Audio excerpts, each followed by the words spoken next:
Hello, hello, Jordan Chariton live. Status Coup, noon on the East Coast, January 4th, 2024, in the United Corporations of America, going live early today because we wanted to react to first release. We believe there's going to be more documents released pertaining to Jeffrey Epstein and his network of associates and fellow socialites, politicians, billionaires, celebrities.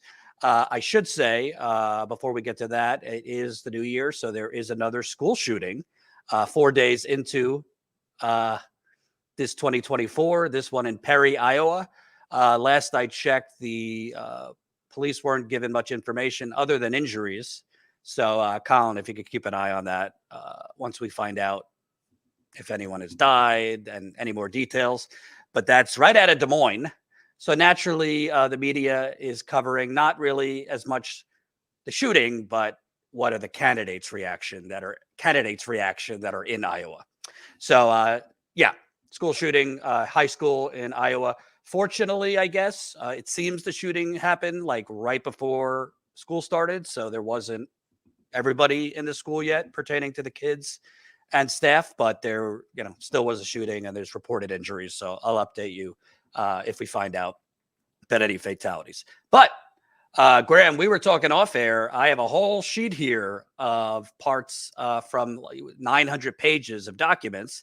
We're not going to oversell it. There's nothing in it that is a smoking gun that nobody never knew, but there is more information provided about names we did already know. And I think there's also maybe other media outlets won't do as good of a job as you and I can of connecting some dots between names mentioned here, the donor world of both the Democratic and Republican Party, and, the whole network that is the United Corporations of America. I'll just start in order of significance because a former president is in the documents. So this is from page, and smash the like button. We're earlier than we're usually on live, but let's try to get as big of an audience as we can. Share this live stream. Super chats are welcome. I'll read them as we go. Page 399, attorney asks one of the Epstein victims, do you know if Bill Clinton was a friend of Jeffrey Epstein? The victim answers, I know he had dealings with Bill Clinton. I did not know they were friends until I read the Vanity Fair article about them going to Africa together. Lawyer asked, did Jeffrey ever talk to you about Bill Clinton? Victim, he said one time that Clinton likes them young, referring to girls. So that's obviously a big headline. Nothing that we couldn't have presumed wasn't the case, but I would say it's significant when a victim is saying Epstein told us the former president, who's still kind of renowned in the Democratic Party among the media, likes them young. I presume that meant potentially underage. Yeah, and to be clear here, these are court documents. These are either things people said in a deposition or basically under oath. And to be clear, like what a deposition is you are swearing under penalty of perjury that if you perjure yourself, you can go to jail. So these aren't just like some random conversation where somebody maybe heard it this way or that way. I mean, this to make it clear. So when somebody says that, if you again, and this is going off of stuff when I interviewed a former child crimes investigator, my friend Eric Oldenburg, like this is what a child crimes investigator would do. They have sworn testimony saying he liked them young. You have flight logs saying he was on his plane 26 times. You have him going to the island where known acts of child abuse were happening. So those are not random internet conspiracies, right? We have to, those are pretty hard evidenced facts and what this will show, what should show, again, we talked about it the last time I was on your show. There's two sets of laws. There's the laws for the rich and there's laws for everybody else. If you had this evidence against a regular person, they would be indicted. There would be agents outside of their home this morning, if not, sooner. you have enough evidence to file charges and prosecute. So that's what this is showing. This is just more Well, at least evidence. open an investigation into him.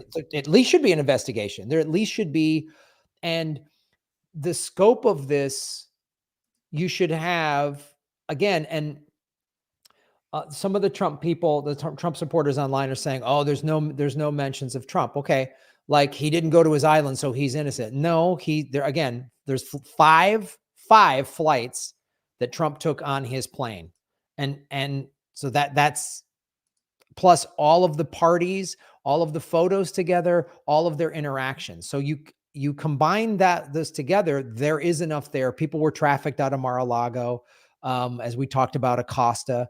So what should be happening?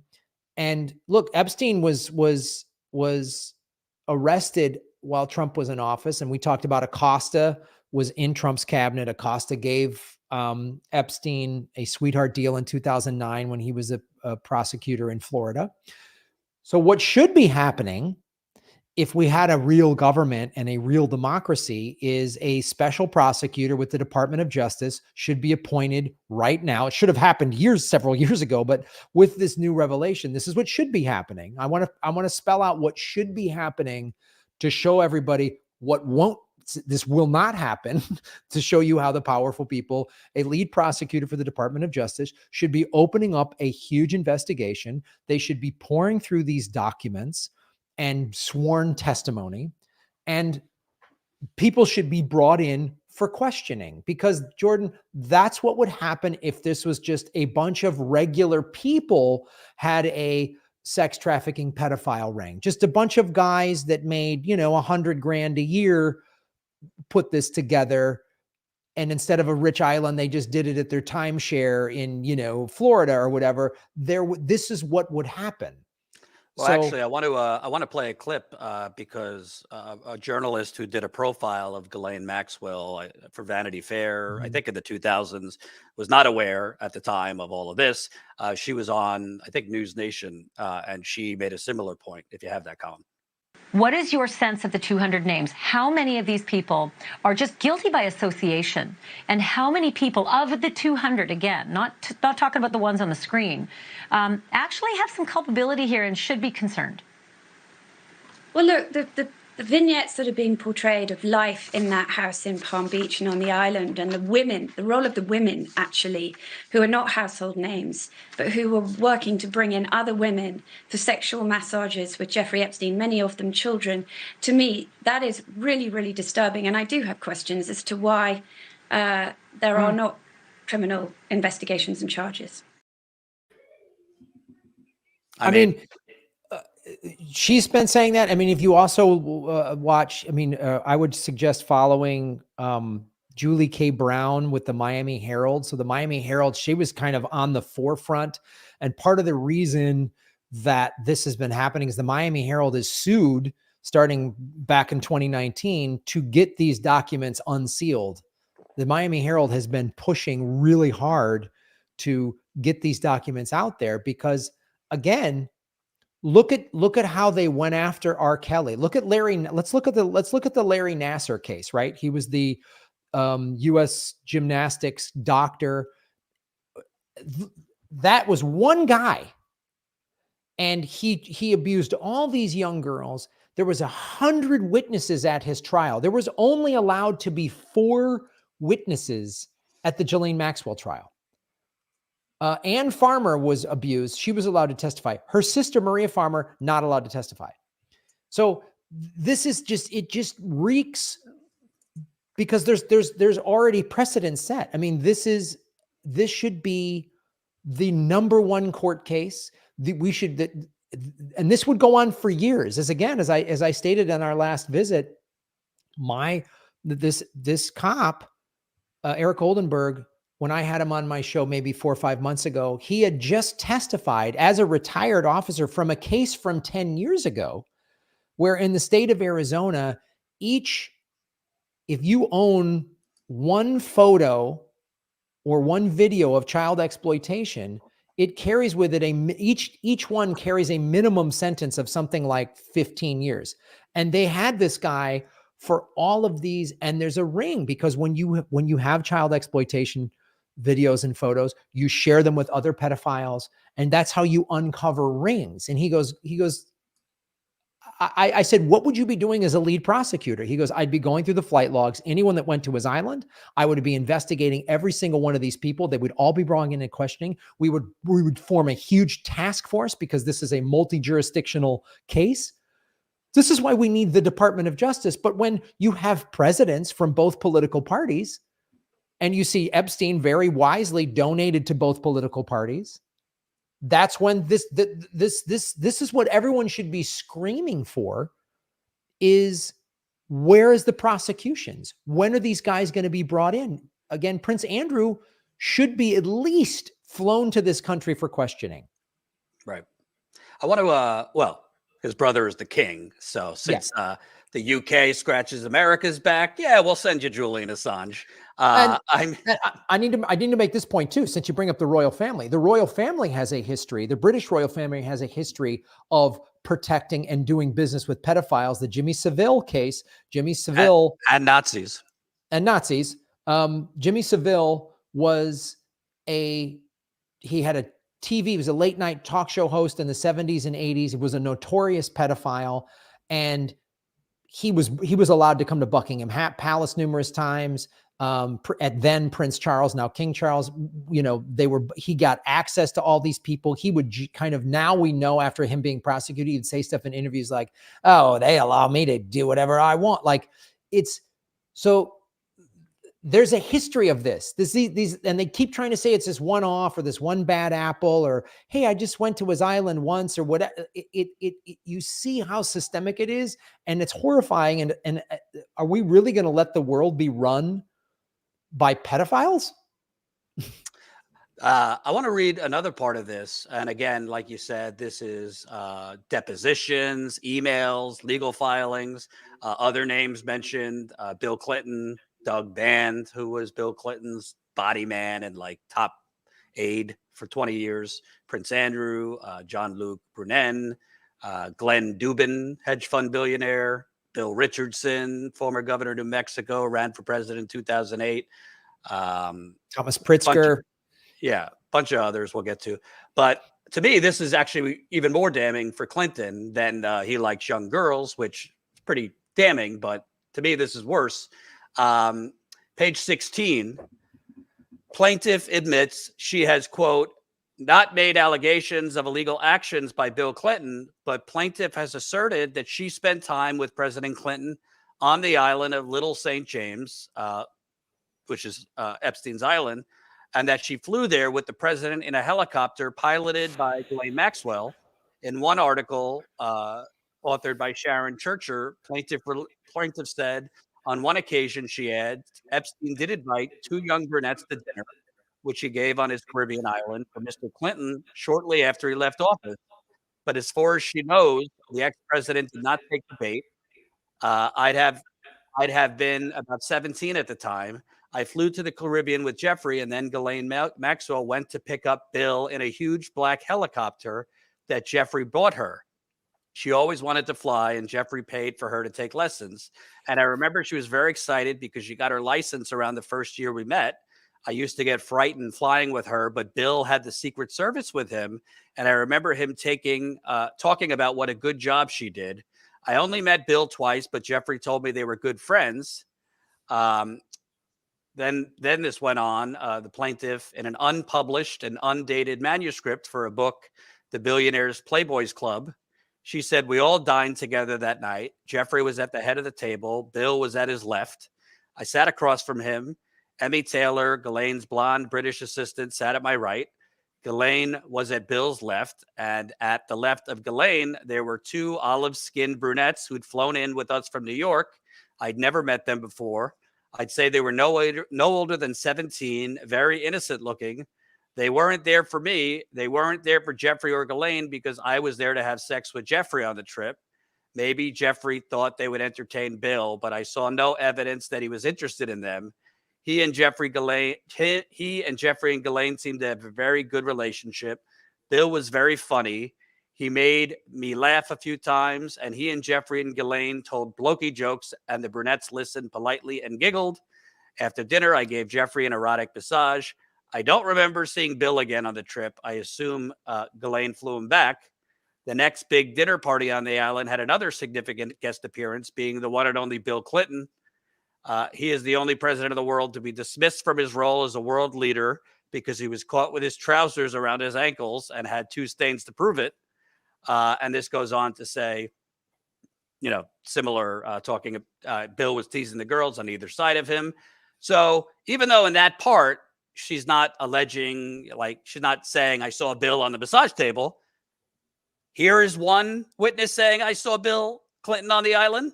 You have another maintenance worker who in the documentary series, Filthy Rich, and we made quotes for this.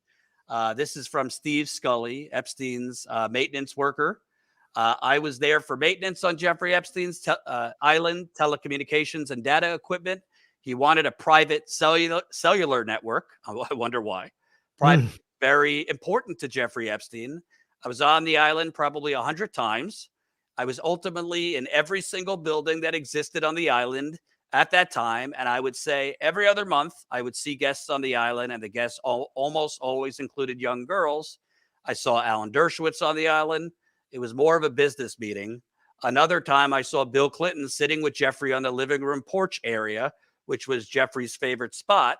I saw no other guests at that time there at all.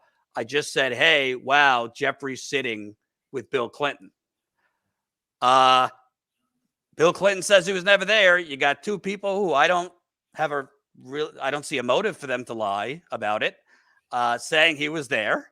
At further parts in this document dump, they cite that the FBI director disproved that Bill Clinton was there because there's no Secret Service filings or logs. The Secret Service would log Bill Clinton going to a private island with Jeffrey Epstein. Well, that's just to interject real quick. There's several instances, I believe 8, where he flew on Epstein's jet and told the Secret Service, "You don't come."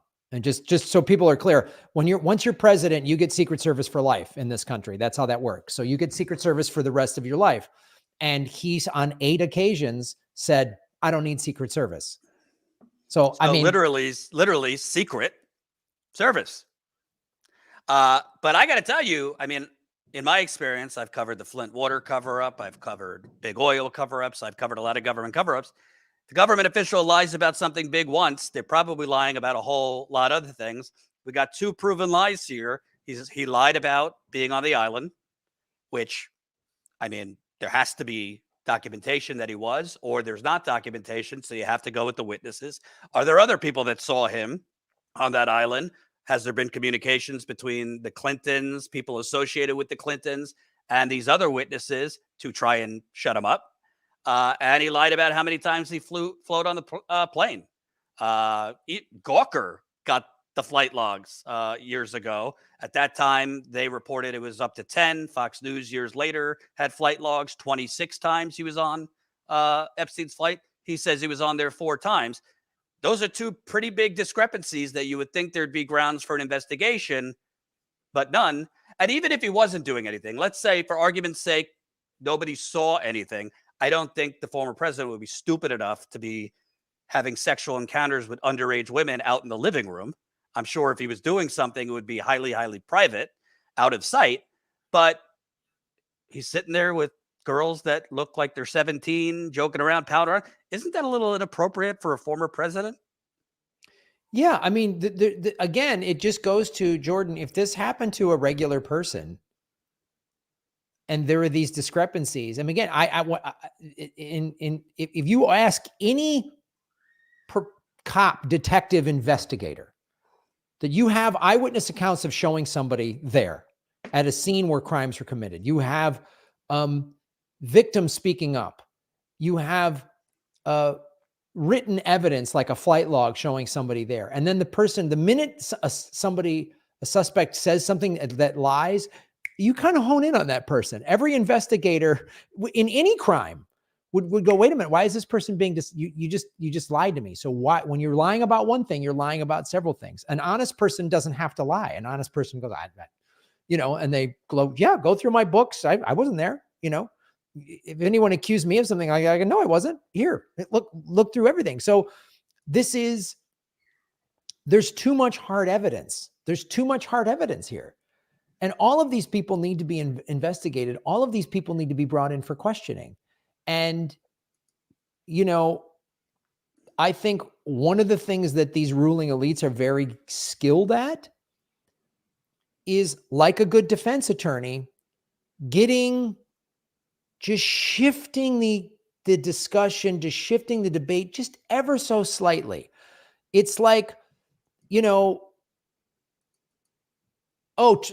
Trump wasn't on his island, so he's innocent. Well, he was on his plane. So everyone should be investigated. It's an example of like, if you said, Graham, you broke into my home, you smashed everything up, you wrote graffiti on the wall, you ate my food, you stole my money and my wife's jewelry, and you stole my car. And I said, whoa, Jordan, I didn't steal your food. I didn't eat your food. And then we start arguing over whether or not I stole your food. You know what we're not talking about? All the other actual crimes that I did. So that's the tactic here that we have to be very, very cognizant of, is how they're going to slightly, no, it was only 4 times. Now we're debating 26 versus 4 versus you're guilty, dude. 4 times is too many. Like, I could excuse somebody once, like rich people just flying each other around on jets. You didn't know who Epstein was. And I'm not making excuses for any of the celebrities named in this, but I just know, like, never been crazy famous. I've had little tastes of fame, and I just see how, come to our house for this part. We're all hanging out, and, come by and we'll pick you up and get on. I buddies of mine have flown on private jets with celebrities to go to the Super Bowl or whatever. So I can totally see those once or twice off, or just a photo. People take photos with people all the time. But when you start stacking up all these photos and all these parties, and then you've got flight logs, and then you've got eyewitness accounts. I mean, again, Bill Clinton should be investigated. There's also a indictment. There was a Trump and Epstein for rape of a 13-year-old girl. There's a court document that this woman, and then she later dropped the charges. So there's just too much hard evidence and eyewitness accounts that there should be a massive investigation of all of these people. And this is why I think 40 to 45% of the American people identify as independent, because part of the reason we can't get any real investigation is this ridiculous red versus blue 2-party thing. The conservatives want to say, oh, Trump was innocent, it's all Bill Clinton. And then liberals are literally like turning a blind eye to Bill Clinton. Oh, it's not that bad. Or the other thing here we haven't brought up, how is Hillary innocent in all this? She was on his plane twice. Her and Bill were at his compound in New Mexico numerous times. Is Hillary Clinton going to sit here and say, oh, I'm just this dingy housewife, I didn't know? Well, then you're not qualified to ever be president for anything. She sure got some money to the Clinton Foundation, her campaigns from Jeffrey Epstein. I want to show this also because, I don't know, it seems pretty relevant given what is out there about Clinton. This from the New York Post, but reported elsewhere as well. Apparently, Jeffrey Epstein's brother said that Epstein told him if he revealed what he knew about Trump and Clinton in 2016, the election would have to be canceled. Jeffrey Epstein had information on Donald Trump and Clinton so incendiary it could have upended the 2016 election if ever made public, according to Epstein's young brother. Here's a direct quote. If I said what I know about both candidates, they'd have to cancel the election. That's what Jeffrey told me in 2016. Mark Epstein told the Post Wednesday, recalling a conversation he had with his brother. I don't know why his brother would lie. And, in fairness, Epstein could be talking about a lot of things there because, sorry to Trump people watching, there's plenty of non-sexual crimes Trump has perpetrated. Money laundering with Russians, dodging they both taxes. money launder. The Right. Trumps and the Clintons are so corrupt. They were all friends Right. too. Absolutely. I mean, the Clinton Foundation, there's been financial schemes that should have been prosecuted. We know I would have been indicted if I had classified documents that I was just emailing around on a, easy bake oven server I made in my basement, whatever she did. So there's plenty of like stuff but I'm assuming Epstein, who was well connected, is talking about stuff outside of that, could be part of, all of this horrendous, inhumane, illegal actions against young women, but it could be other things too. But the fact that his brother is saying that, I find very interesting. I want to point out, because we were talking about connecting the dots. By the way, smash the like button. Almost 1,700 people watching. Holy cow. So please, we have almost 1,700 people watching, but less than 300 likes. Like us, if only it helps in the algorithm to get this to more eyeballs. Also, if you don't know Graham, subscribe to his channel. That's Graham Elwood on YouTube, the political vigilante. He has been covering Epstein since day one extensively. So definitely subscribe to his channel.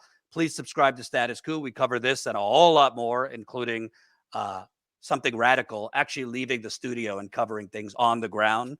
We'll be covering another protest demanding a ceasefire tonight at 6:30 Eastern time here in New York, on the ground in New York City. So I want to mention Doug Band, who's not mentioned in here sexually or anything like that. But Doug Band was basically Clinton's right-hand man in his post-presidency. He started as his kind of body man when he was president, which is kind of like, you're in front of the president, you carry his shit around, you're the gopher. But then he was very, very involved in fundraising for Bill Clinton after he left the White House, fundraising for the Clinton Foundation, all of their different things. So Ghislaine Maxwell was asked, this page 813, do you know who Doug Band is? Maxwell says, I do. How do you know him? He used to work or still works for Bill Clinton. Did you have a relationship with him? And then it's just this semantic, evasive word salad. Maxwell, we are talking about adult consensual relationships. It's off the record. Lawyer says, I'm not asking what you did with him. I'm asking if you ever had a relationship with him. Maxwell says, define relationship. Lawyer, somebody that you would have spent time together, either seeing them in a romantic relationship or Maxwell, you need to be, what do you mean by romantic? I was friends with Doug, but are you suggesting something more? So I want to be clear that what you're actually asking me. Lawyer, you defined it. You said you were friends with him. If that's what you were, that's all I need to know. So Ghislaine Maxwell, I don't know if there's reporting out there if there was a romantic. That I don't know. But when she said she was friends with him, I know that there's reporting that they were very close. Ghislaine Maxwell. Band was kind of the connector between Bill Clinton and Jeffrey Epstein. This is from Vanity Fair, Confessions of a Clinton World Exile, just so you know a little bit more about Doug Band.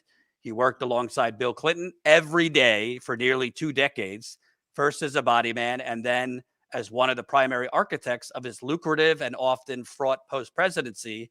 Then came a seismic falling out with accusations of self-dealing and soap opera level psychodrama.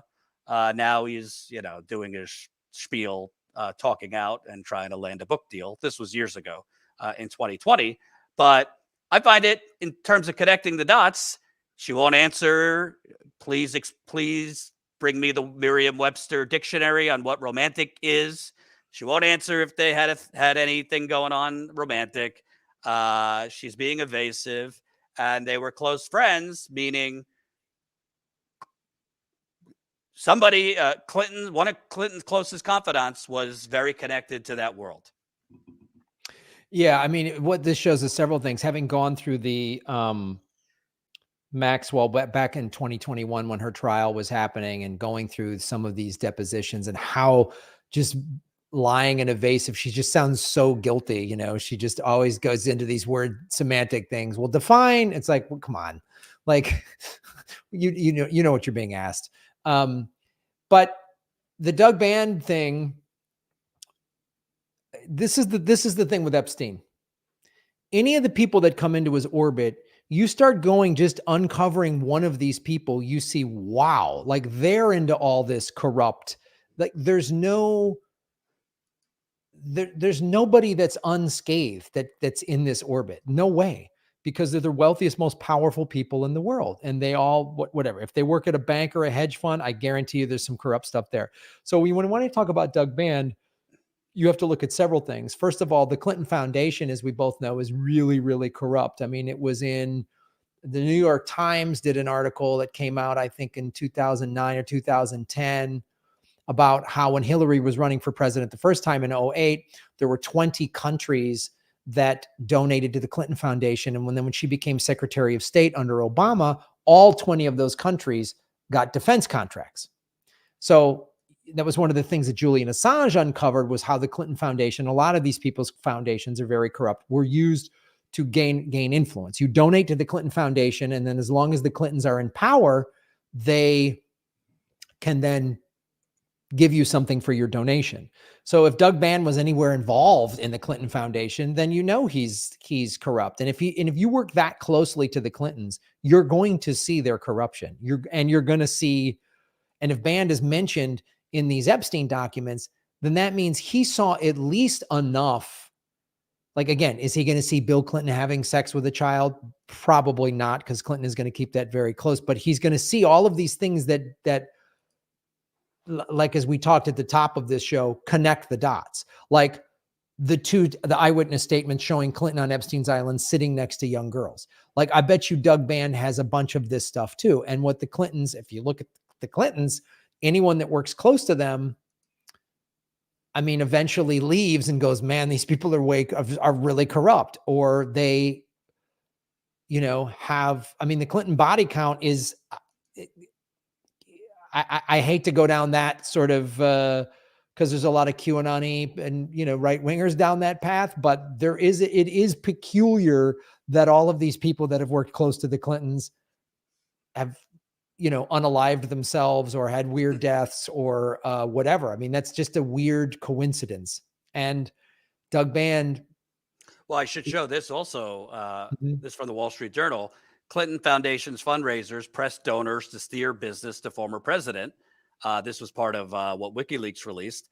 Douglas Band outlined extensive fundraising efforts that he was hawking Clinton Foundation donors to steer other business to Bill Clinton. One of the biggest Clinton Foundation donors was Jeffrey Epstein. Not just Clinton Foundation. He donated to, both politicians on both sides.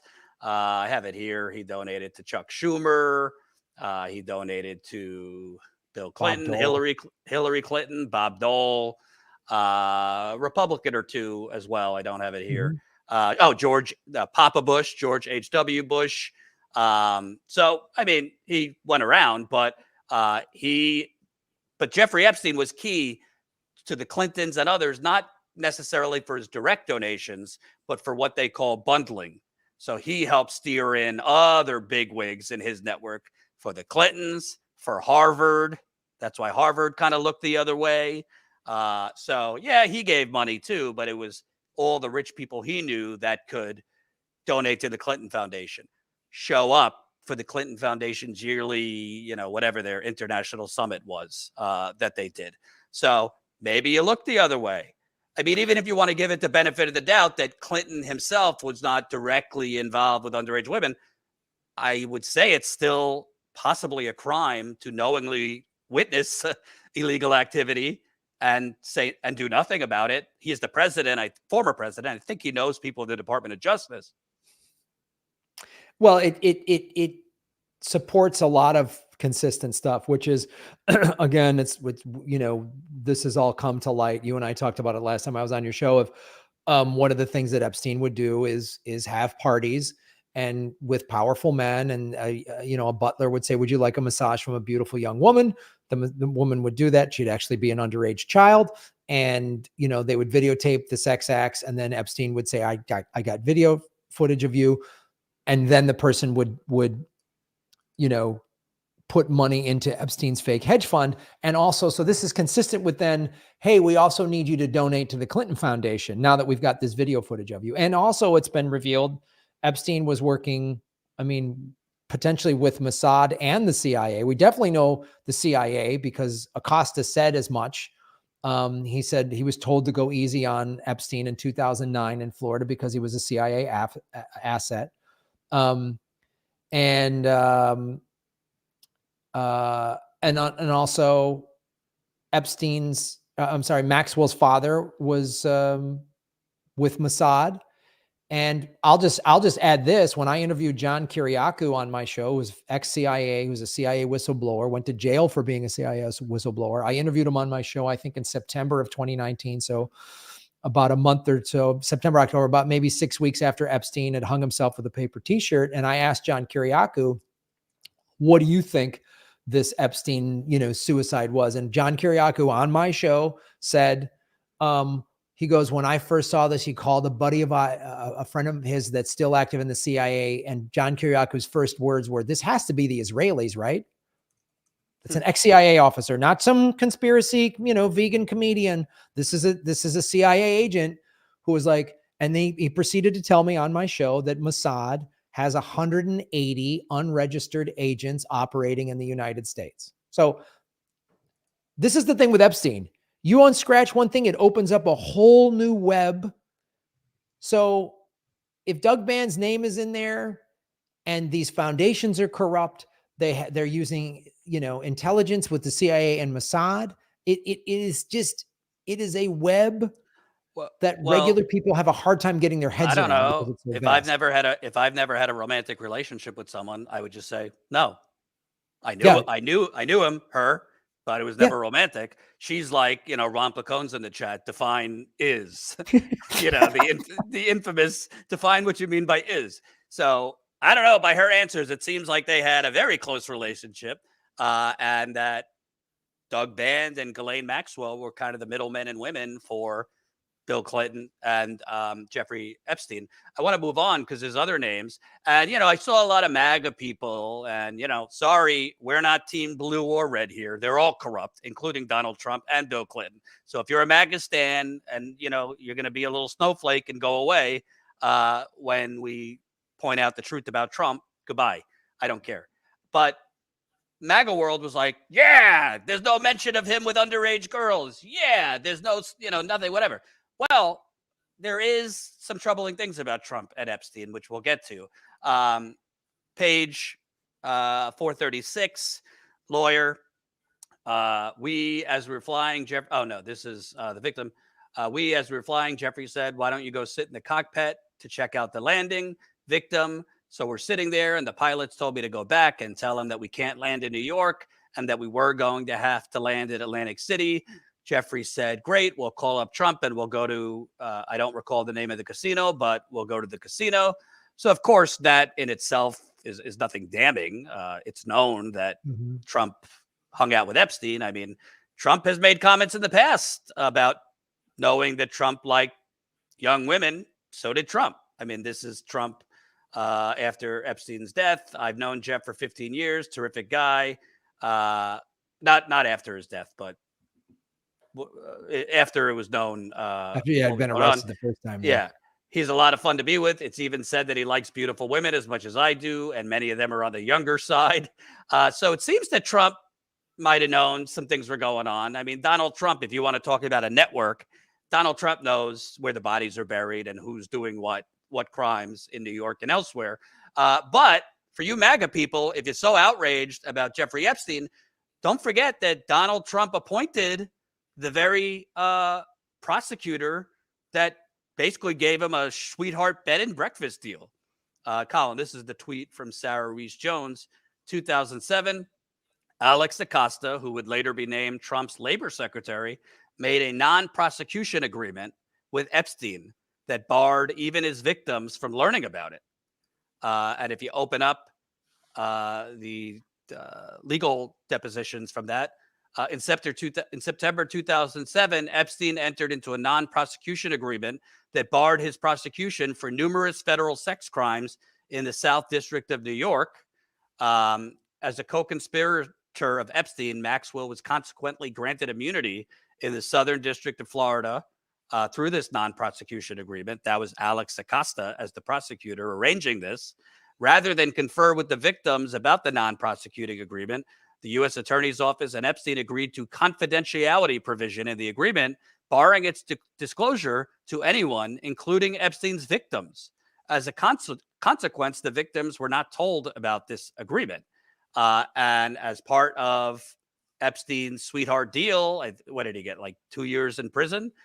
He was allowed out for work to his office. He was flying around on his jet, trafficking and abusing girls while he was supposedly in custody in Florida. So this is who Donald Trump appointed. You want to play dumb MAGA world and say, well, Trump probably didn't know, it's a big bureaucracy. How would he know about any of this stuff? All these people are vetted by the people around the president. So again, I will bring this up to the Trumpers, and they'll, like, some people in the chat are like, well, it wasn't as bad as Clinton. Oh, wow. So there's degrees of pedophiles. There's degrees of sorry. That's called race to the bottom. Yeah, we're getting into the dumb lesser of two evils thing. It's just like, hey man, I'm voting for Ted Bundy because he didn't eat his victims like Jeffrey Dahmer. So they're both serial killers. So here's the thing with Trump. So he was president when Epstein was arrested in 2019. Again, what did I say should have happened if we're going to have real justice? Donald Trump, if he was this like hero who was going to arrest, because a lot of the QAnon people think he's going to uncover all these. Why was there not a special prosecutor? Why didn't he go, I'm uncovering this. I have nothing to do with Epstein. He didn't do that. He also said, Ghislaine Maxwell, when she got arrested, I wish her well. There's ties to, Trump has ties to Epstein. Again, he was on flight logs don't lie. 5.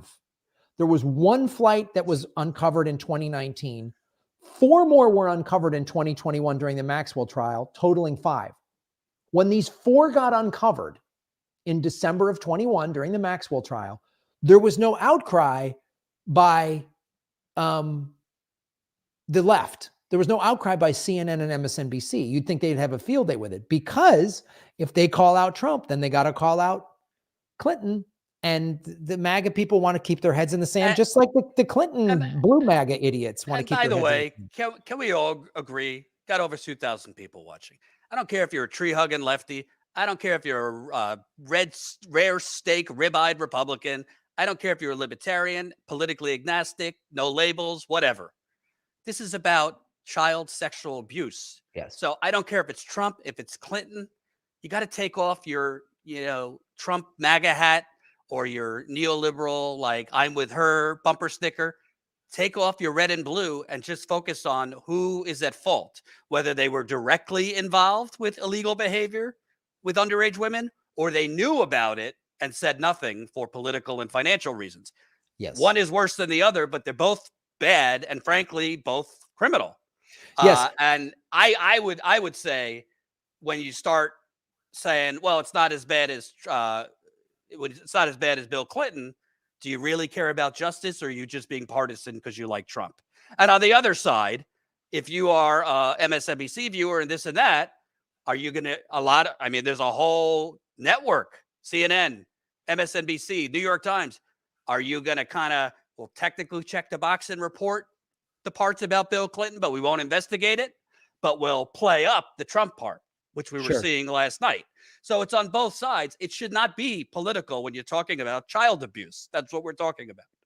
It's child abuse, and it should be an investigation of, as you said, if anyone knew this was happening and did nothing. Hillary Clinton, did she do nothing? She knew her husband was doing this and she did nothing. She was Secretary of State. She's not some dingy housewife. She can't play dumb like Jerry Sandusky's wife was like, I don't know, I heard noises in the basement and I wasn't sure. She's guilty. Jerry Sandusky's wife is guilty. So as you said, and if there was a real investigation, like when it came out in 2019, first of all, think of all the children they could have saved, because let me tell you something, these pedophiles, these friends of Epstein, they're still abusing children today. They're doing it a lot quieter, however they're flying it around, however they're getting their kids. It's still happening. This hasn't stopped.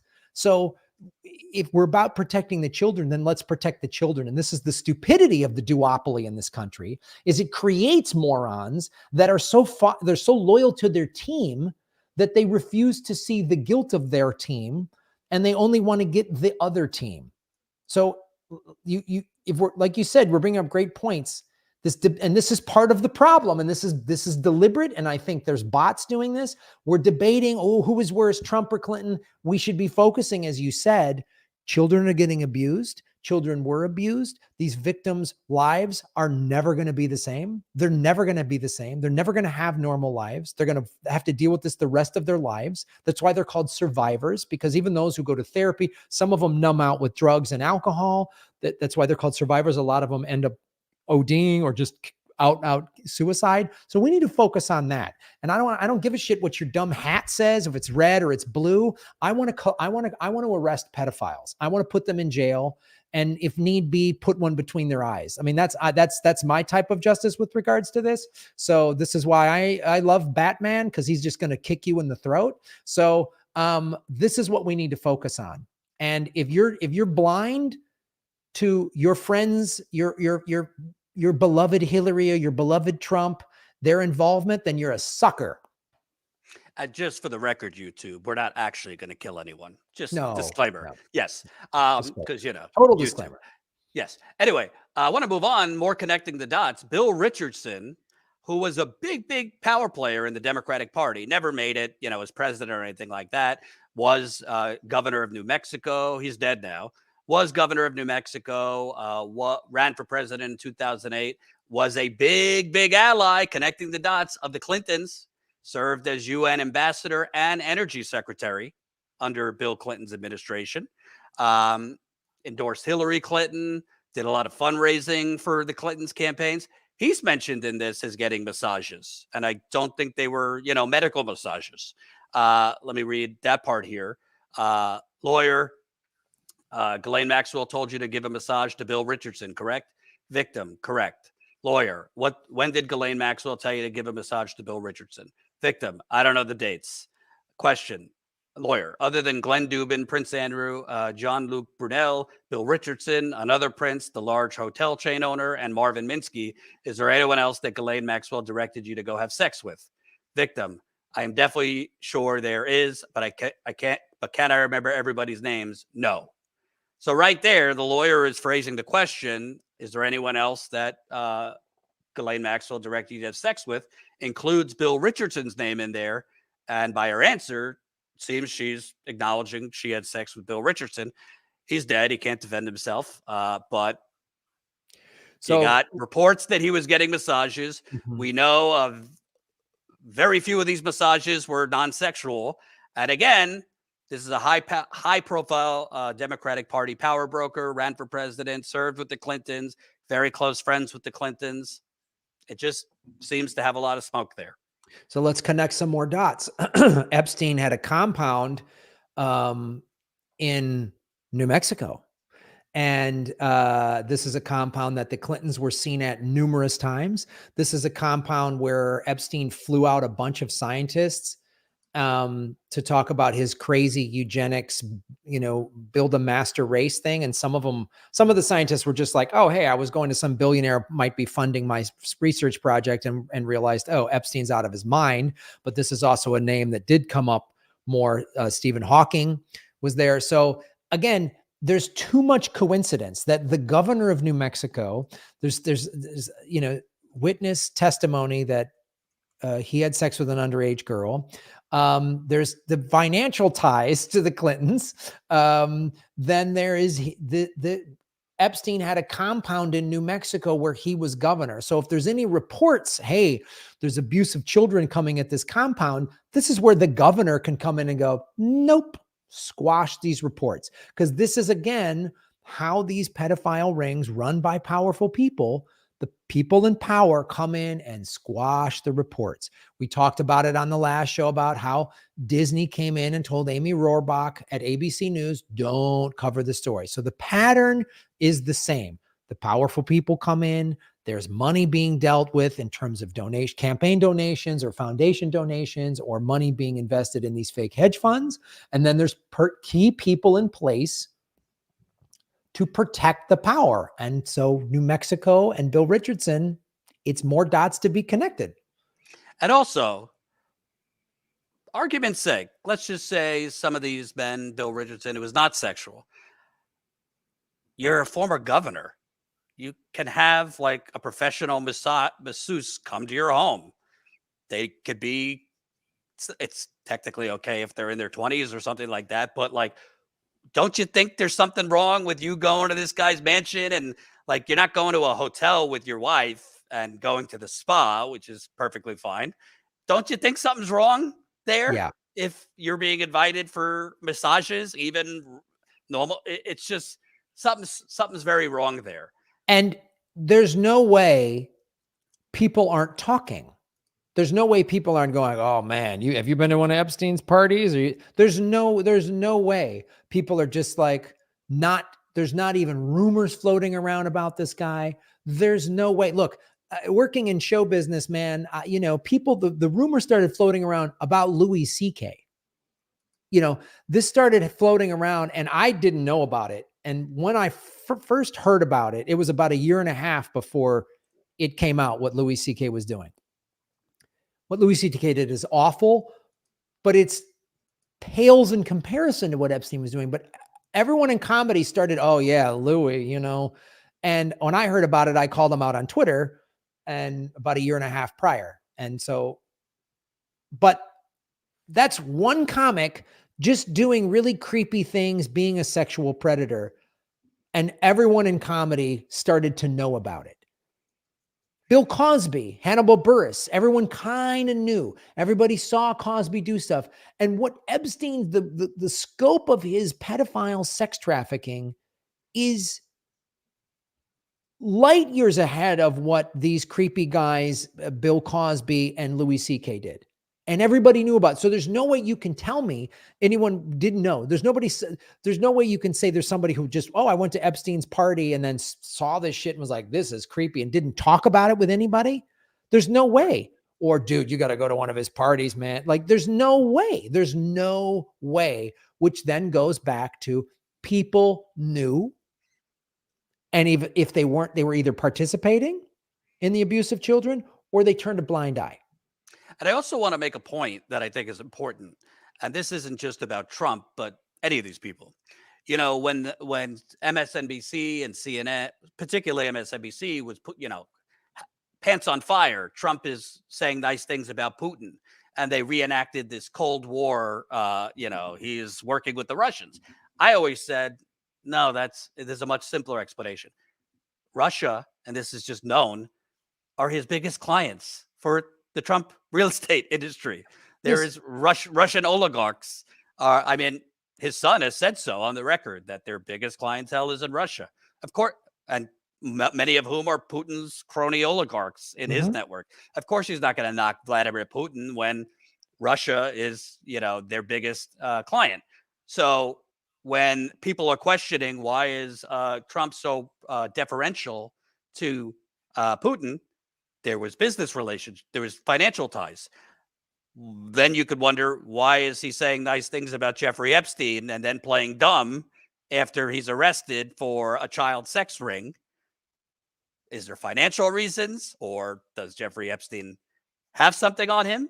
Because Donald Trump will throw anyone under the bus. So will the Clintons, if it's good for them. So the fact that he didn't just say, like, those are terrible allegations, he has a right to, criminal prove his innocence, but terrible allegations, I disown if he did any of that. Said none of that, which to me indicates either Epstein has something over him or there were financial ties. And remember, I said this earlier, Jeffrey Epstein's brother has come out this week and said, my brother told me, Jeffrey Epstein told me that he had stuff on both Hillary and Donald Trump that if it was made public, they'd have to cancel the 2016 election. That's not me or Graham saying it. That's Epstein's brother. Unless he's trying to get a book deal, which I don't know about, why would he have reason to lie about that? So Yeah. it's all just, I don't think this is like a, well, Trump's innocent, but Bill is guilty. If that's how you're thinking, you're subconsciously just thinking with your team red or team blue hat. There's smoke for both sides and frankly, other politicians. But I want to get to Alan Dershowitz because Alan Dershowitz is another highly connected. I mean, he was part of the Martha's Vineyard Democratic elite set for years. Then he was kind of, canceled for representing Trump in impeachment. He went on Fox News and complained that, they don't want me in Martha's Vineyard anymore because I'm representing Trump. Anyway, he's mentioned the most out of anyone. Not all mentions in these documents are smoking guns or anything. A lot of them are not criminal. But Alan Dershowitz is mentioned quite a lot. He went on his pal Sean Hannity's show last night to deny the whole thing. But I want to read some of the mentions here. There is context to it. Graham probably knows more than I do about it. But this is from page 174. For example, Jane Doe 3 alleged that she had been forced by Epstein to have sexual relations with various persons, including Alan Dershowitz, who had been one of Epstein's defense attorneys negotiating that sweetheart deal we told you about and arranging to keep it secret from the victims. Jane Doe 3 also alleged that Ghislaine Maxwell had participated in the sexual abuse. Reports are Jane Doe 3 is Virginia Giuffre, who filed the original civil suit that led to these documents being released. After Dershowitz also filed a motion to intervene to contest the allegations, Jane Doe 3 filed a response to Dershowitz's intervention motion. A lot of this is legalese, but here's the important part.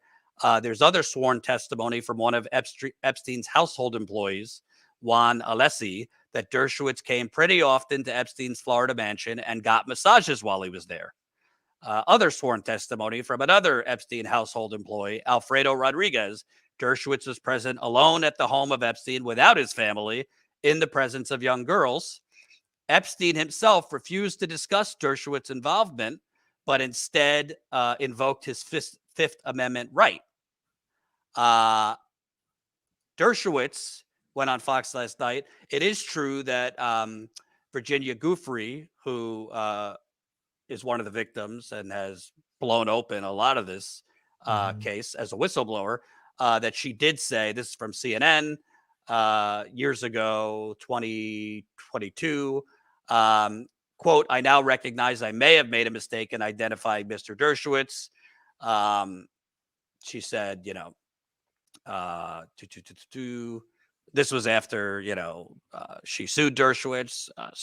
Dershowitz counter-sued. She said, Dershowitz said, "I'm gratified Virginia Giuffre has dropped all of her claims." But there are two other people saying, "I saw Alan Dershowitz getting massages." And as we know, most of these massages were not of the medical kind. Let's play. There's two clips from Dershowitz coming out last night. Colin, if we could play them. The allegation against you was that Epstein forced then minor Jane Doe number 3 to have sexual relations with you, and that also you were an eyewitness to sexual abuse of other minors by Epstein. You have been out there vigorously defending your name, your honor, and denying these allegations fiercely. And I want to give you a chance now that it's come out in writing tonight to get your reaction. Well, first of all, the woman who accused me has now stated categorically that she may have misidentified me, confused me with someone else. And these documents, if all the documents are revealed, will prove categorically that she did misidentify me, that I never met her, never heard of her, never spoke to her. And I can prove it by independent means. I have all my travel records. I have all my television appearances. I can prove that I couldn't possibly have been anywhere near any of the people who were involved in this. I was Epstein's lawyer. Of course, I flew on his plane with Ken Starr, with Roy Black, with other lawyers. We flew to meetings with the U.S. attorney, with the state attorney. And so people have to be very careful about what they're believing and when it happened. So that's one of them. Let's play the other one where he somehow pivots to pro-Zionist, pro-Israel. Oh, great! He got genocide. to wow, he got to feed that into it. Nice. Let's go there. For example, as soon as Epstein was shown to be what he was, I ended my personal association with him completely, but I maintained a legal relationship with him. I represented some of the worst people in the world and continue to do so. That's my life. And of course, I represented Epstein. Now, the one point I do want to make is that I understand all the feminist groups and the radicals who think this is the worst thing in the world, that anybody ever had any contact with Jeffrey Epstein. Where are all those radical feminists when it comes to the Hamas rapes of young Jewish girls, sexual abuse, beheadings? They are quiet. They are silent. The incredible hypocrisy of the Me Too movement. Me Too, except if you're a Jew. And I want to have a list of all the radical feminists who are pushing hard, and I understand that, to get all these names revealed. And I want to know how many of them have ever actually condemned Hamas for the rapes that we now know occurred and the murders that occurred. How many have been silent, and how many, like the National Lawyers Guild, have actually approved of what Hamas did? So let's put this in context. Well, that's a good defense attorney finding a distraction, finding a misdirection in court. I mean, you probably know more about this in particular, Dershowitz. If Virginia Giuffre came out saying I might have misidentified him, of course, that's important, but that doesn't change the fact that two other people are coming out saying, yeah, he was at the house all the time getting massages. What is his defense attorney doing, getting massages and hanging out at his house when his family's not even there? Well, he just incriminated himself because he said, look, I ended my personal relationship, but I kept my professional. So he just admitted that he had a personal relationship. It's one thing if he's like, look, I was just his lawyer. Of course, he made a very plausible case. Lawyers are going to fly on his jet. I was there with Kenneth Starr. I'm representing a rich guy we're going to fly around on his jet. But then he admitted he had a personal relationship, which then backs up what these other two people have said. And of course, I don't believe Hannity asked him about the other two people. So if Virginia Roberts says, oh, I might have misidentified him, Virginia Roberts Giuffre, okay, fair enough. Or I just saw him there in a professional context. But then these other two have identified him and they're saying they gave him massages. It's that again there's still evidence there. And right. He's a lawyer. Lawyers are very good at, that's their job, is to, take the words and make somebody sound innocent or guilty. And he's going to do that with himself.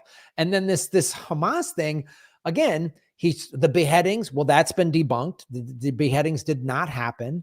And of course, bringing up Hamas, and now he's what, playing the anti-Semite card? Is that the card he's really going to play now? Oh, they're all coming after me because I'm Jewish? Like, dude, why is he bringing up Hamas? Well, first of all, as his lawyer, he has attorney-client privilege. Yeah. And as his lawyer, Jeffrey Epstein could have told him everything he did. Right. And he chose to defend him anyway. So, maybe you could say, well, as a lawyer, lawyers defend murderers, rapists, this and that. But if he knew, you presume that he knew about some of this stuff in the personal context too. So you, as a lawyer, legally, you have a responsibility as a lawyer, if you know crimes are being committed, to report it. So in the personal context, before he was defending him in this, if he knew, which I think he did, he would have had an ethical, legal responsibility to report it. The other thing that I think is interesting about Dershowitz, he was part of negotiating that absurd sweetheart deal with the Trump labor secretary, Alex Acosta. Why did Alan Dershowitz push so hard for that clause where the victims wouldn't even know? Is it because some of the victims might have something on Alan Dershowitz too? So he didn't want the victims to know about this deal? Mm-hmm. Seems like obviously Epstein would want that in there too, that the victims didn't know. But it seems that if Alan Dershowitz was the main lawyer negotiating that, that seems like quite a clause to have this secret. That's like, the Nuremberg trials. Let's do it behind the scenes where the Holocaust victims don't know what's happening. I mean, it's Right. not the same thing, obviously, but like to push that the victims don't know about this non-disclosure deal. Well, Alan Dershowitz might personally benefit from that. Yeah. And it like you say, as a lawyer, you have attorney-client privilege unless your client is saying or you witness crimes being committed, then you do have a legal right to speak up. It's like there is a doctor-client privilege with a psychologist unless you say you're going to go harm somebody, right? Like if and that can be subpoenaed. I mean, if your client says, I'm so pissed off, I'm going to go hurt this person or that person, then they have a right, they have a duty. And if they don't speak up, they can, so it's Dershowitz,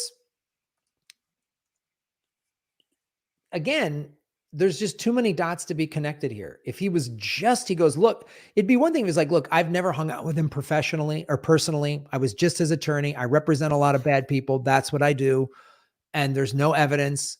And anytime we met yes, I went to his home sometimes because that's how my client wanted to meet. And I was billing him hours and I can show you. Okay. But it doesn't add up it doesn't add up that he did have a personal relationship with the guy. And again, as we were just discussing in terms of all of this, everybody knew. If you're hanging around Epstein and seeing what's going on and you're representing him as a lawyer, you're seeing it. You're going to his house and there's young girls there. What are you, an idiot? Are you an idiot? I'm representing a guy that's being accused of having sex with children. And oh, here's a bunch of girls that clearly look like they're 14 or whatever. You're going to sit there and say you didn't know, or it's attorney-client privilege. No, you're guilty, man. You're hanging out with this stuff. You're seeing it. You can't play this dumb. You can't. It's like, you're married to a mob boss or something, or you work on a drug card. You can't play innocent. You can't do it. You can't sit there and say, I didn't know what was happening.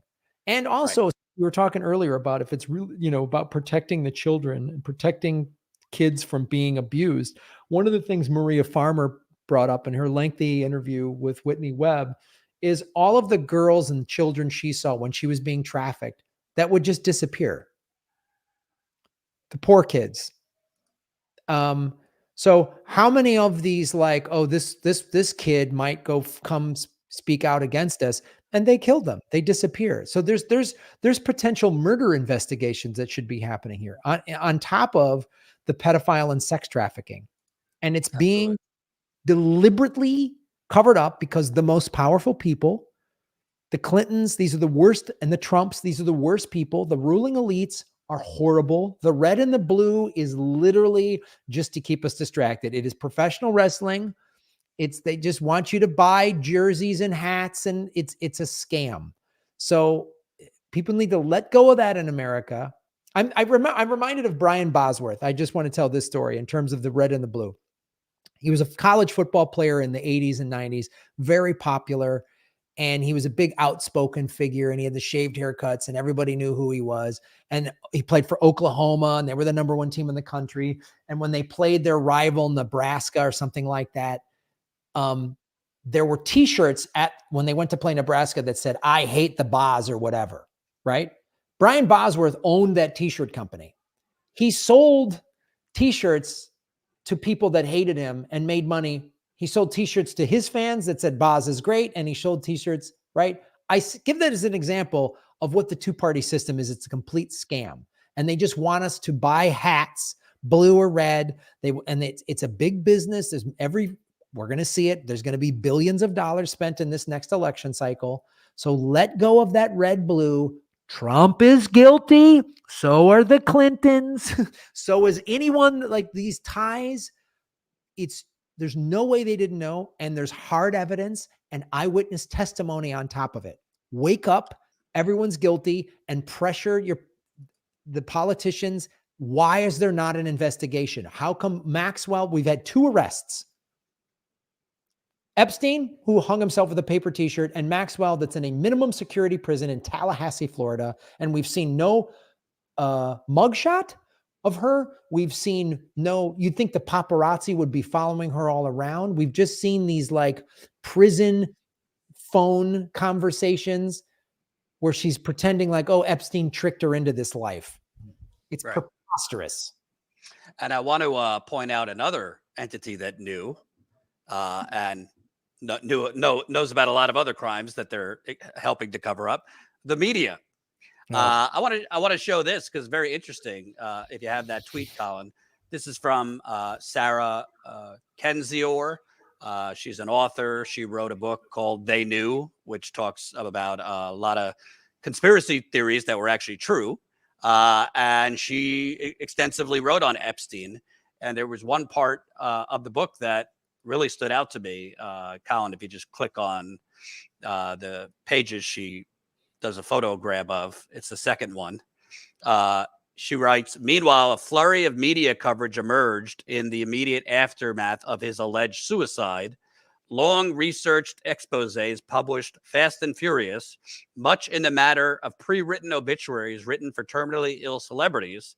Many articles featured confessions by the author of interviewees that they had known of Epstein's operation for years, had censored their previous work about him, or had their findings censored by their employer. For decades, the media did not cover Epstein. They covered for Epstein. Among the outlets who admitted suppressing the Epstein story were the New York Times, Vanity Fair, and ABC News. One New York Times journalist, Landon Thomas Jr., had solicited $30,000 from Epstein while writing glowing puff pieces about him. Thomas wasn't fired until 2019. The slew of articles highlighted new horrors, one of which was the willingness of so many to protect a predator, but yielded no definitive answers about for whom Epstein worked or why he was not stopped earlier. And these are the very entities that you, the public, other than Status Coup, subscribe if you're new here. Subscribe to Graham's channel, Graham Elwood, on YouTube. These are the entities we're depending on to report the significant parts of these documents. I mean, I've watched some of the coverage. They're technically giving you the headlines, but nothing more. And let's expand the media to not just news outlets, but to that Netflix documentary, right? Filthy Rich. So Filthy Rich, they said, oh, there's these ties to Clinton or whatever. And then they just cut to the next interview. They didn't expand on that. They just do that thing that sort of like, I reported it walking away, which you're not really being an investigative reporter. If you're an investigative reporter, you're going to keep digging. You're going to be like, wait a minute, what? Somebody said that they saw Clinton there with two. Wait, what? The groundskeeper said what? They're just saying, oh, the groundskeeper said this. Anyway, next story. And then it was like, even that Filthy Rich, I was like, this is Netflix, which has a deal with Obama. They'll give and this is the thing I've seen with Epstein specifically, and with any sort of pedophile sex trafficking ring cases that aren't necessarily Epstein. It's always just so they can say we covered it, but they just frame it a certain way, or they leave something out, or they just show you something. Wow, this is awful, but look at that over there. They just move it. And there's hard evidence of the media saying, oh, we cover this. The Amy Rohrbach thing, all of these articles you just read of these people saying we were paid to not do this, or we turned the other way, or there's just the thing. And you know this from doing, there's the self-censorship because you're afraid. I mean, we as YouTubers have to be afraid. I mean, I was demonetized for 2.5 years. I just got it back this past summer. And so even in my coverage of Israel and Hamas, if you go look at my videos, I don't put Israel in the title of any of my videos. I just can't. I'm self-censoring. I'm censoring myself. I know it because I'm afraid. Subscribe to his channel so he makes some money back. Because what did they demonetize you for? JFK stuff? Yeah, we're talking about JFK and the covering of Epstein and stuff, but mainly JFK. Lee and I were talking about JFK. You want to hear something amazing behind the scenes? To those of you that don't know, Status Coup was the outlet live, the first outlet live on January 6th. John Farina, our cameraman, He's got the nearly broken ribs to prove it. He was live from the Capitol. Whether you're a Trump guy or not, he got all that historic footage of the police officer's head rammed into the door. The mob. Yes, it was a mob crushing, fighting the police and in that corridor. That was all John Farina. YouTube literally took down our live stream, claiming we were advancing false claims of election fraud. The very news outlet who was breaking the story and getting the live footage that others did not have, we were advancing frauds of election claim. And since YouTube, owned by Google, unless you have like millions of subscribers, you can't get a human being to talk to. You just have to go through an automated system, appeal it, and you got a 1 in 10 chance of that being upheld. And they permanently kept the footage down, which, by the way, we had 300,000 live viewers for a channel like us. Not only would that be huge, but that could have helped us indefinitely, because we would always have people going back to that footage, finding our channel, subscribing. You get revenue from that for historic purposes. Whether you're a Trump guy or gal or not, that was historic footage that would be studied and taught about or whatever. So then 2 years later, Graham, YouTube does away with its policy of election fraud. So now they're not going to take down stuff, even though we were not doing that. We were not pushing. We were covering it. Right. So I reached out to somebody from YouTube. I finally got somebody. I said, hey, could you put our fucking video back up that you erroneously took down? By the way, I should say we licensed that footage to domestic, international news outlets everywhere around the world. Made a couple dollars from that. They then, including CNN, put it up on their YouTube channels. The same footage YouTube took down from us, they were allowed to keep their secondhand footage purchased from us up on YouTube. Us, the independent outlet, it was taken down. What kind of backwards bullshit is that? Anyway, I was told by the YouTube rep, it's been deleted.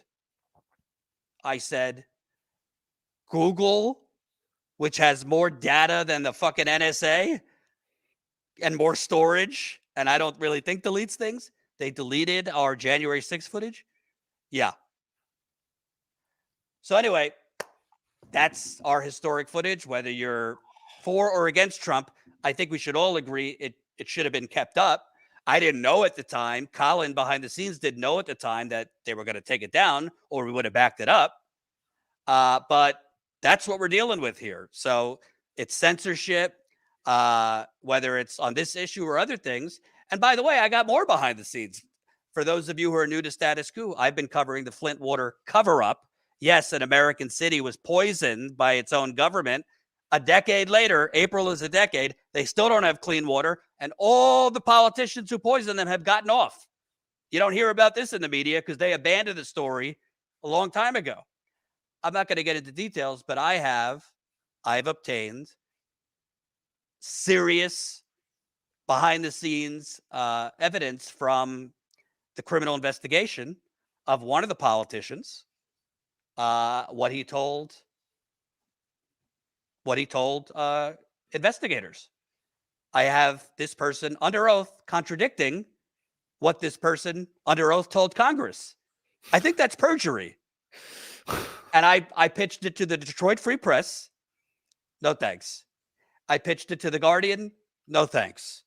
I said, really? It's the decade anniversary in April. I thought the media would kind of want to, I'm giving you exclusive audio. I have the actual under oath audio of this politician. I don't want to say who yet. They're passing. So whether it's Epstein, whether it's poisoning the people who poisoned Flint, we could go down the list. I mean, freelance journalists could give you a goddamn marathon live stream on all the major stories that mainstream corporate media turned down. Sure, you could say, well, Jordan, they can't take them all. We're not talking about like a minor, right. City council meeting. We're talking about exclusive confidential audio of a major politician perjuring himself under oath. Not to mention how many outlets we saw it years ago. ABC's then anchor, Amy Robach, on a hot mic, didn't know this would get out, saying they killed my story on Epstein. I had it, and ABC wouldn't let me report it. So I don't advocate for the whole Trump fake news, because that's gaslighting. He's just calling anything that's critical or anything that proves he's corrupt fake news. That's a fascist. But in terms of whether the media in this country is literally helping to cover up, one of Status Coup's slogans is "We cover what the corporate media covers up." It's not meant to be a cute bumper sticker. It's literally true. Yeah. Yes. Anyway, sorry for my monologue. Your thoughts? No, it's dude, it's, you know, of us, the indie media folks. And, you know, I'm more just like a comedian commentator. You're an actual journalist out there on the streets. We've all been censored. We've all been credit to you. You're a comedian who's actually done more journalism on Epstein than any of the mainstream news networks. Isn't there something wrong with that? I know. I always say that. It's like, why am I, some vegan comedian, doing a better job in his apartment with no staff? I have no researchers. I don't have this endless budget. How am I able to do a better job with just an internet connection and a microphone than these major billion-dollar corporations? And it just shows you, it's like, oh, America's so free. And like, when you hear politicians be critical of like, oh, they have state-run media in China and Russia. Yeah. And so do we. We have corporate state-run media. I mean,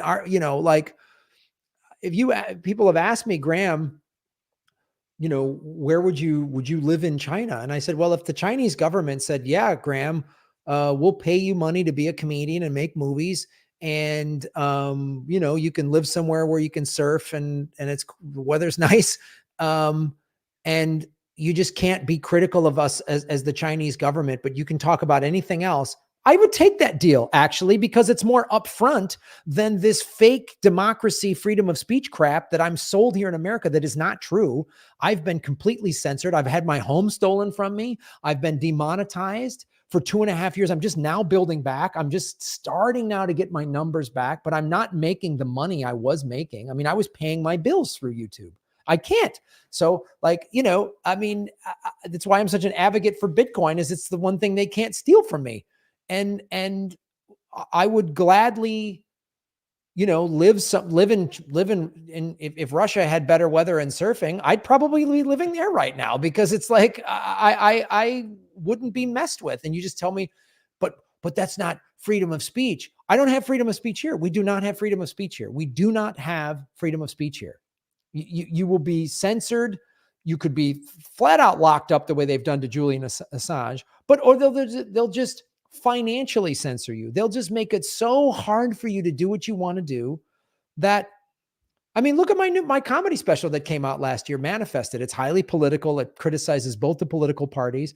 It's done okay, but I'm sure YouTube has stifled the stifled the views on it. It's got about 25 to 30,000 views. It should have gotten 200-300,000 views. I've had two clips from that special go viral on Instagram, but I've been censored 6 ways from Sunday. Lee Camp, they pulled down his whole 250,000 subscriber YouTube channel.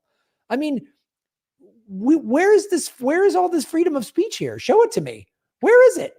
Like, I also want to point out, we are a land. And by the way, please subscribe to Graham's channel, because he was screwed by YouTube. Graham Elwood, political vigilante. He covers Epstein and a lot of other things mainstream media won't cover. Please subscribe to Status Coup. We're almost at 169,000 subscribers.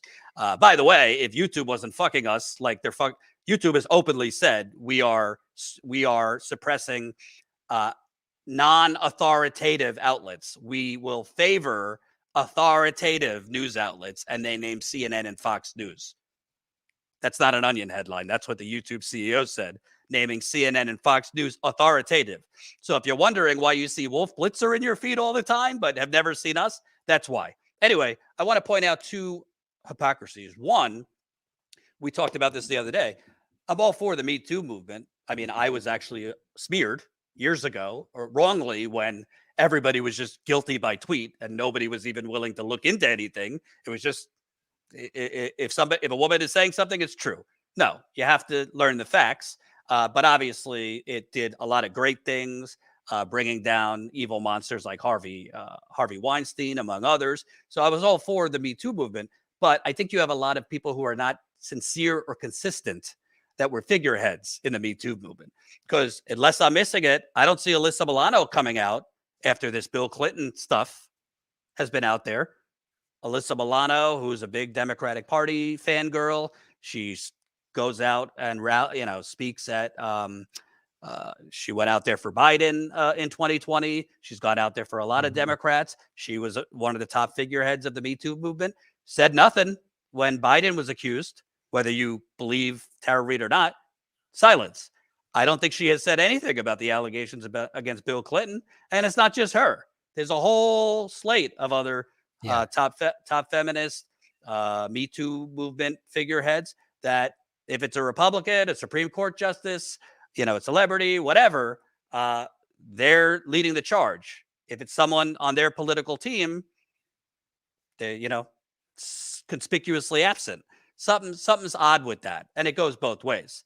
And my other thing is, if you are if your politics, if you're a politician and your major political DNA is I'm all about the children, I'm all about life, if you're a Republican, life. Well, why are you not saying anything about children? You only care about life in the womb. You don't care about children, 12, 13-year-olds, 14-year-olds being trafficked to islands, being forced to, have sex with old, creepy white men. So you care about life in the womb as a political issue or a religious issue. You don't care about life 14 or 15 years later. And if you're a Democrat, I'm not a Democrat, but obviously we all care about these children having their heads blown off in schools. So we care about children being massacred at concerts and schools and this and that, but we're not going to say anything about Bill Clinton.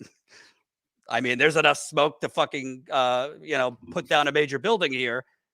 We're not going to say anything about, the children aren't technically dying here, but they're certainly being abused. They're certainly having lifelong trauma. So there's just such hypocrisy, whether you're an evangelical Christian or just a grifter Republican who runs on this abortion stuff as your, main thing.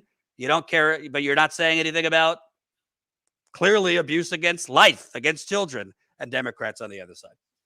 Yeah, it's America is filled with this ridiculous tribalism where everyone has these glaring hypocrisies.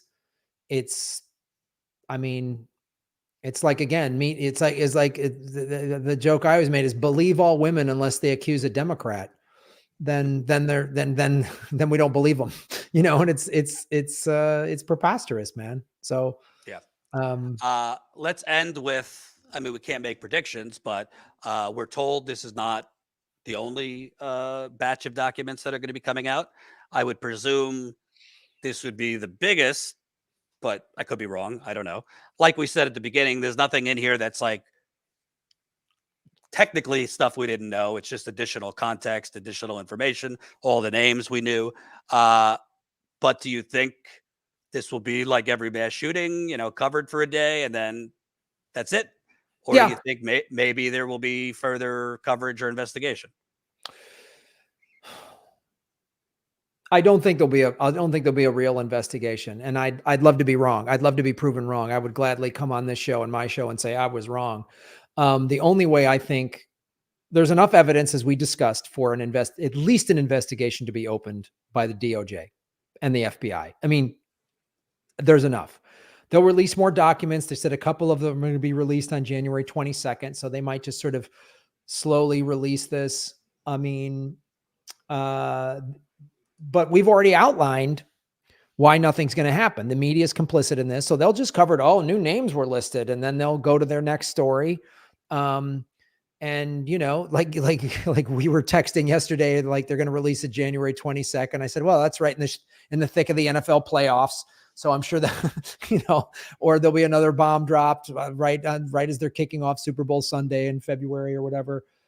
What I would like to see, in order for me to be wrong and actually an investigation does happen, is this is the kind of thing where the American people have the power, and the American people have kind of been reinvigorated through the labor movement of this last summer. I mean, you covered the UAW quite extensively, which was great coverage. I was walking the picket line and live streaming from the SAG and WGA strikes over the summer. And we're seeing people like, and, you know, ceasefire now. They're stopping traffic. There was people that just protested. They stopped the Rose Parade in a Free Palestine march. So I think we need to take those types of actions to demand prosecution to save children. If we really care about children, if we really are protect our children, then we need to open up investigations and prosecute people. And that's not going to be easy to do because the wealthiest, powerful people in the world are also raping and trafficking children. So when Americans, there seems like they're slowly waking up to the fact that both parties are awful. As we discussed, I think, you know, the Democratic voters age 18 to 34 are who helped get Biden elected are not for him anymore because of mainly his protection of Israel and allowing that to happen. And I think we need to get loud about this Epstein thing. There needs to be a criminal investigation. We need to all go on Twitter and online and maybe have an in-person protest or something to say, hey, DOJ, FBI, you have evidence. You need a special prosecutor. You have evidence to bring people in for questioning, to make charges. And there should be, you know, we talked about 374 people have been arrested from January 6th, which, look, you stormed the Capitol building, whether you think the reasons, whatever, you stormed a government building, crimes were committed, 374 people have been charged. And I would wager the raping and trafficking of children is worse than trying to stage a coup. You know, so we're looking at hundreds of thousands of kids that are being trafficked today, if not more. Maybe it's in the millions. I don't know. So we need to not be quiet about this. It's a horrific crime that is happening by the most wealthy, powerful people. So, and it goes to, listen, bottom line, why do you think all the JFK documents have not been released over 60 years now? Democrat presidents, Republican presidents, it's always an excuse, kick the can down the road, classified information, yada, yada, yada.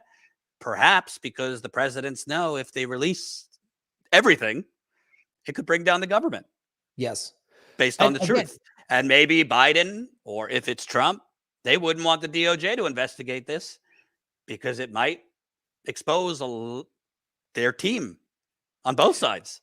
Have big players in the Democratic and Republican Party. So why would they? We could say the DOJ is, independent, please.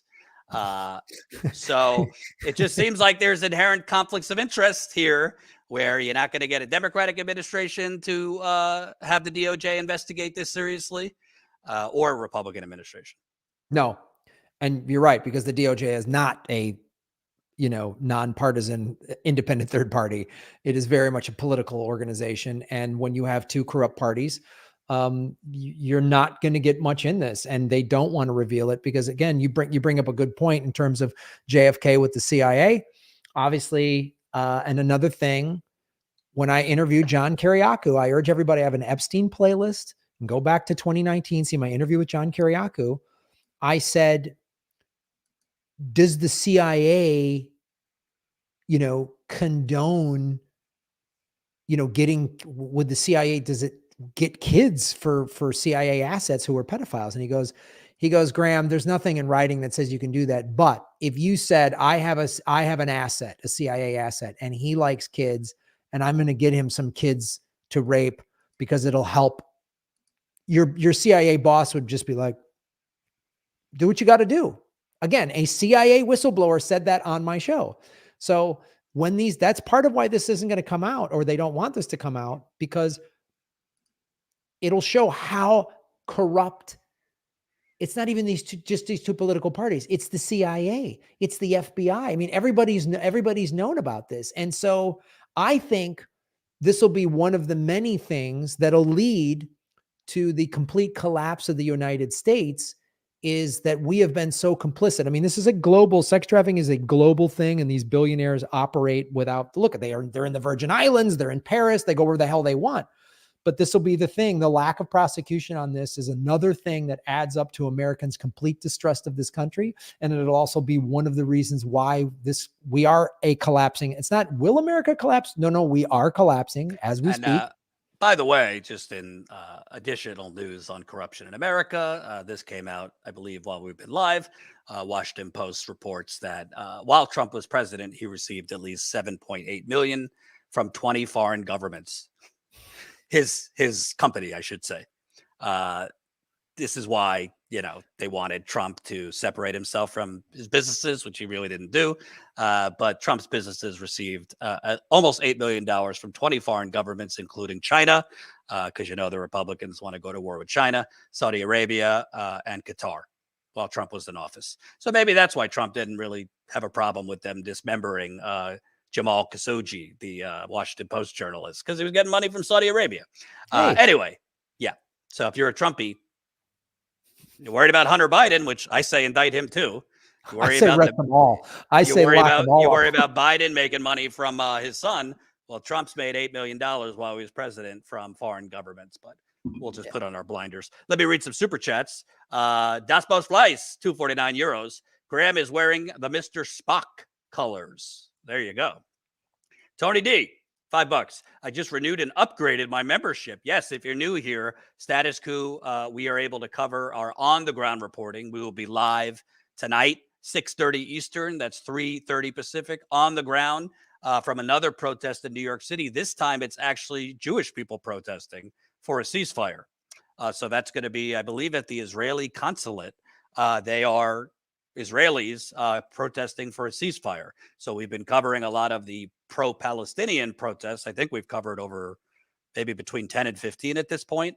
We've covered more than the mainstream. I don't even think CNN's covered one, but we've been in the trenches. John Farina has been covering it. But tonight he'll be at the Israeli consulate live covering Jewish people calling for a ceasefire, because there has been a lot of Jews in America. There's also in Israel right now, in Tel Aviv, they had a protest demanding a ceasefire.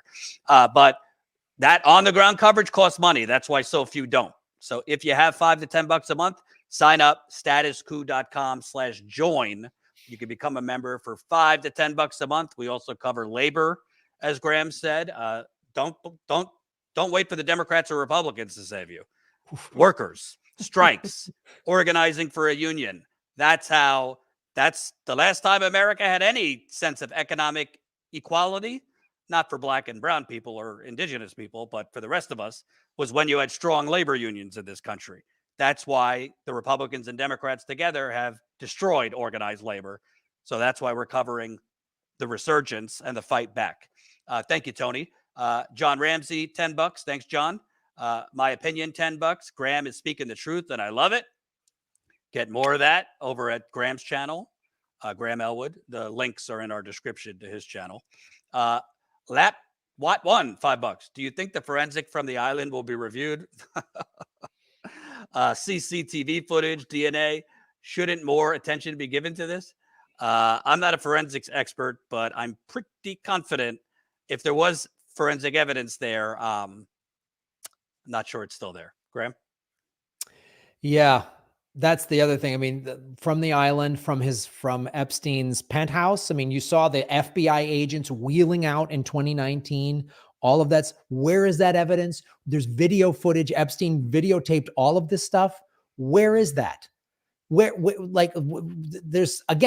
There is so much evidence to prosecute hundreds of people.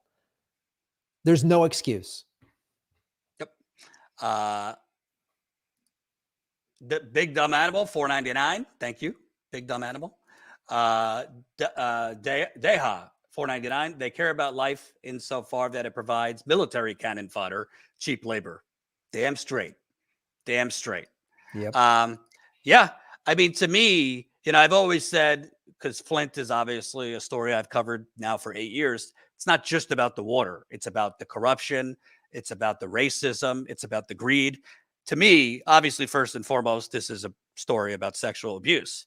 but it's about a lot more than that. I believe it's about corruption, political favor trading, financial fraud, and sexual abuse. All chop it up in a mixed bowl. So it's not just about this sexual abuse, which obviously takes priority, but people that are complicit, financial favor trading, and all these things. So that's why it should be one of the biggest stories in the country, because it connects all these dots. Yeah, all these dots are connected, because you can't get away with this level of abuse, child abuse, without the money and the political connections. That's why it is so connected, as you said, because it's like you couldn't do this if you were just, some creepy pedophile that wanted to do this. You couldn't get away with this on this scale without the money and the politics and the power. Because if you were just a regular person, you'd get busted. You have to have the money to pay off the cops and the judges and the politicians and all that stuff and include them. That's why it's such a big thing. And it shows you how corrupt the ruling elites are. Absolutely. Thank you, Graham, for taking the time to do this. We'll continue covering this on my channel, on your channel. Thank you to all the new people who subscribed. Reminder, we'll be live again in a couple hours, 6:30 Eastern, 3:30 Pacific, from another protest calling for a ceasefire. This time, Israelis in New York City calling for a ceasefire. And we'll continue staying on this. I certainly don't have the resources of the DOJ or the FBI to investigate, but we will continue talking about this and looking into this. Most outlets will probably not cover it past today, but we will. So thank you, Graham. Thank you, Colin. Join us if you can, statuscoup.com/join. Also, we're going to be going back to East Palestine either later this month or early February. That is now 1 year since Norfolk Southern literally detonated a chemical bomb over this small town in Ohio, and people are growing sicker and sicker. No one is being criminally prosecuted. And the EPA, along with the Biden administration and the governor of Ohio, Republican governor of Ohio, Democratic president, nothing to see here. People getting rashes a year later, nothing to see here. People bleeding out of their noses and anuses, I'm not making that up, nothing to see here a year later. Men getting double mastectomies because they're developing rare breast cancer, nothing to see here. Vinyl chloride exploded into the air. All sorts of other chemicals exploded into the air. Norfolk Southern, instead of prosecuting Norfolk Southern, because the testimony showed they didn't have to detonate the cars, there was no impending explosion. The owner of the chemical company, the owner of the chemicals that were in the trains, that they testified in a hearing under oath. Yeah, we kept on telling them there is no imminent explosion. They did it to get the train tracks open faster so they wouldn't lose money, because they were going to lose about $1 million a day. This is America. Yeah, we'll nuke a fucking small town. If people die, so be it. Biden has still not visited East Palestine. So we're going to go back there. And you want to know what? We're probably going to lose money on that trip, because nobody cares anymore. When we do videos on East Palestine, YouTube doesn't recommend it. Nobody sees it. But the people, like in Flint, they need somebody to tell their stories and tell the truth. This has been described to me by chemists that this is a mini Chernobyl in America. A mini Chernobyl. You had at least 10 to 15 volatile gases detonated over a small town. It's not just affecting and sickening the people in East Palestine. It traveled to Pennsylvania. It traveled west in Ohio. And there's been reports that that plume went as high as Canada. Nothing to see here. You have a massive outbreak of COVID right now in the Northeast.